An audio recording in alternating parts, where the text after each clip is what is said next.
जवाहरलाल नेहरू साम्राज्यवाद के विरोधी थे और फांसीवाद संबंधी विचारधाराओं को घृणा की भाव से देखते थे। उनके लिए साम्राज्यवाद एक शोषण पर आधारित व्यवस्था थी। उन्होंने ब्रिटिश साम्राज्यवाद को शोषण का एक प्रतीक बताया। उन्होंने देखा कि विभिन्न तौर पर ब्रिटिश राजनीतिक या ब्रिटिश सत्ता भारत का मानसिक, शारीरिक, आर्थिक और सामाजिक शोषण करता रहा। उन्होंने लिखा कि ब्रिटिश साम्राज्यवाद भारत की दर्द भरी कहानी है। उस कहानी का अनुभव मैं हमेशा करता हूं। वह कहानी हमें पीड़ा देती है, वह कहानी हमें दर्द देती है।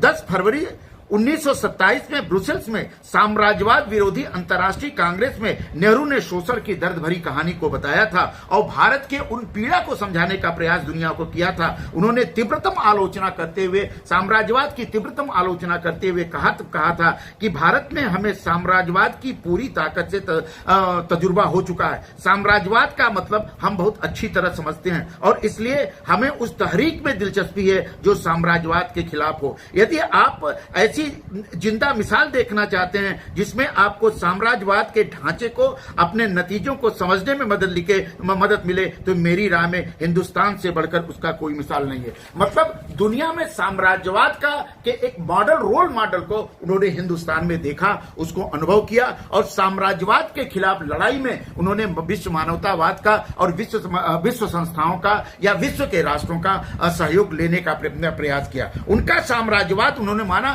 कि साम्राज्यवाद अमानवीय तत्वों का धरोहर है। साम्राज्यवाद आर्थिक शोषण की भावना को अपनाकर अपने हितों को संपादित करता है। भारत में उसने यही किया है। फलस्वरूप भारत के उद्योग धंधे चौपट हैं। बढ़ते हुए उत्पादन शुल्क ने भारतीय उद्योगों को विकसित होने से रोक दिया।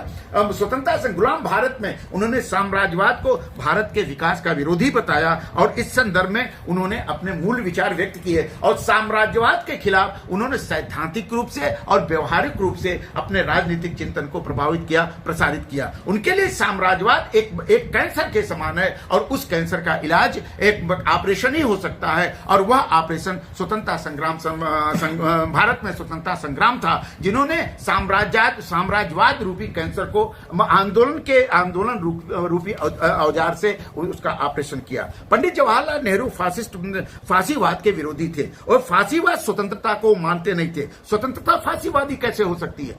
स्वतंत्रता तो लोकतंत्रवादी होती है। स्वतंत्रता तो लोकतांत्रिक मूल्यों में पलती है। स्वतंत्रता तो लोकतंत्र की बयार में पुष्प देती है। स्वतंत्रता फांसीवाद में फैल नहीं सकती, ऐसा नेहरू का मान्यता था। नेहरू लोकतंत्रवादी थे। उन्होंने लोकतंत्र में अतीव आस्था व्यक्त की और लोकतंत्र को दुनिया का सर्वोत्कृष्ट शासन प्रणाली बताया। उन्होंने बताया कि लोकतंत्र को अगर जीवित रखना है तो दुनिया को से फांसीवाद को समूल नष्ट करना पड़ेगा। इसलिए नेहरू फांसीवाद को लोकतंत्र विरोधी मानते थे। नेहरू ने फांसीवाद को संस्कृति और राष्ट्रीयता का विरोधी बताया। उन्होंने कहा कि फांसीवादी राष्ट्रवाद नहीं हो सकता। उन्होंने कहा कि सांस्कृतिक फांसीवाद नहीं हो सकता।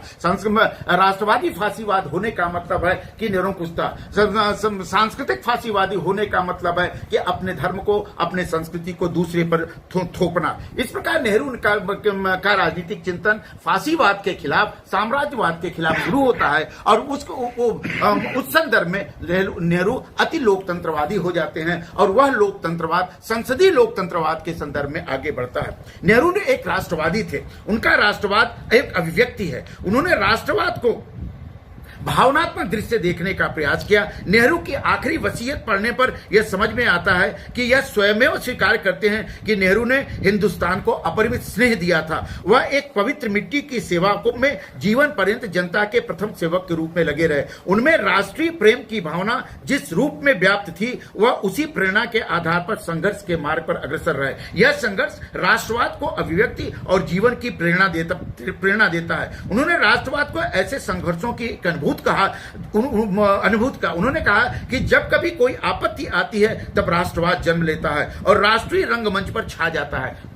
नेहरू ने राष्ट्रवाद की आलोचना नहीं की। उन्होंने राष्ट्रवाद को संकट निवारण का एक प्रमुख कारण बताया।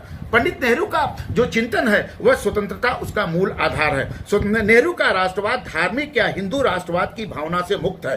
वह उस राष्ट्रवाद को मानते हैं जिसमें परतंत्रता की कोई भावना न हो। उनका राष्ट्रवाद परतंत्रता मुक्त राष्ट्रवाद है। यही कारण है कि स्वतंत्रता के संबंध होने के कारण उनका राष्ट्रवाद उन्हें परतंत्रता से मुक्त के लिए छटपटाता है। उन्होंने डिस्कवरी ऑफ इंडिया से इस संबंध में लिखा कि किसी भी पराधीन देश के लिए राष्ट्रीय स्वतंत्रता प्रथम तथा प्रधान आकांक्षा होनी चाहिए। भारत के लिए उनके पास अतीत की एक धरोहर है, उसके लिए यह बात और भी सही है। इस प्रेरणा के आधार पर स्वतंत्रता को उन्होंने आधार बनाया। पंडित जवाहरलाल नेहरू ने तिलक के स्वतंत्रता के भाव को समझा। पंडित जवाहरलाल नेहरू ने विवेकानंद के स्वतंत्रता के भाव को समझा। पंडित जवाहरलाल नेहरू ने दयानंद के स्वतंत्रता के भाव को समझा।